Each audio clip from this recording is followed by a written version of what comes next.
સુરતમાં જલવાયુ પરિવર્તનને કારણે ગુજરાત સહિત દેશભરમાં સતત થઈ રહેલા માવઠાથી ખેડૂતોની ચિંતામાં વધારો થયો।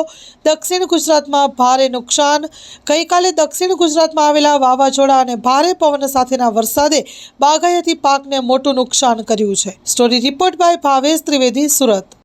જળવાયુ પરિવર્તનને કારણે સતત ગુજરાત અને દેશમાં માવઠાઓ થઈ રહ્યા છે અને આ માવઠાની સીધી અસર તમે જુઓ તો ખેતી અને ખેડૂત પર થઈ રહી છે। ને ખાસ કરીને દક્ષિણ ગુજરાતની વાત કરીએ તો જે રીતે ગઈકાલે જે માવઠાની અસર અને ભારે પવન જે વાવાઝોડું આવ્યું એને કારણે જે મુખ્ય પાક બાગાયતી પાક કેરીના પાકને ખૂબ જ મોટી અસર થઈ છે।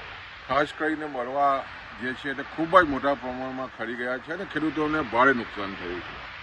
સાથે સાથે તમે જોવો તો ખાસ કરીને અત્યારે ઘઉં રવિ સિઝનની કાપણીની સિઝન ચાલી રહી છે। ઘઉં કાપણી થઈ રહ્યા છે, સાથે સાથે ચણાની પણ મોટા પાયે કાપણી થઈ રહી છે અને એવા સમયે જે રીતે માવઠું થયું છે એને કારણે ખેડૂતોમાં ભારે ચિંતા પેઠી છે અને ખાસ કરીને ખૂબ જ મોટું નુકસાન આ જે રીતે માવઠું થયું છે એને કારણે થયું છે અને સતત જે રીતે તમે જોવો તો સતત હવે જે રીતે માવઠાઓ થઈ રહ્યા છે ઉનાળામાં એને કારણે ખેડૂતોને ખૂબ જ કપરી સ્થિતિ થઈ છે। ત્યારે સ્વાભાવિક છે ખેડૂતોમાં ભારે ચિંતા છે અને જ્યારે આવનારા હજુ 1-2 દિવસમાં પણ માવઠાની જ્યારે અસર થવાની છે ત્યારે સ્વાભાવિક છે ખેડૂતોને પણ વિનંતી છે ખાસ કરીને જે પાક ખેતરમાં ઊભો છે, ઘઉં છે, ચણા છે, એ તાત્કાલિક ધોરણે ઢાંકી દઈ અને તાત્કાલિક ધોરણે આનો બચાવ કરીએ એટલી જ વિનંતી છે।